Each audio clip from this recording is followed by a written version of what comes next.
আমাকে আরও অতিরিক্ত 21 লাখ টাকা দাবি করে, না দেওয়ার কারণে মস্তান ছেলেপেলে নিয়ে এসে আমাকে বাড়িঘর ধরে, একদিন না, আজ এই পাড়াতে শোনেন, আজ মনে হয় 10-12 দিন আমার বাড়ির উপর হামলা, ভাঙচুর, জিনিসপাতি লুটপাট, মানে এইভাবে করেই আসছে।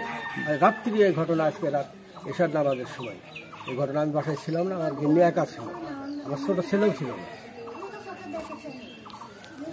আপনার এই যে কলেজে চাকরি করে মজিদ, উনি ছিল, ওনার শালা হামিদুল, ওনারা সবাই ছিল, প্রায় 10-12 জন। আপনার কোনো পূর্বে কোনো শত্রুতা আছে? না, শত্রু মানে ওনার সঙ্গে ওনার আমি শত্রুতা নাই, আমি তো বাড়ি কিনেছি মজুদের থেকে, কিনেছি, আরও সে আমার থেকে অতিরিক্ত টাকা চাই।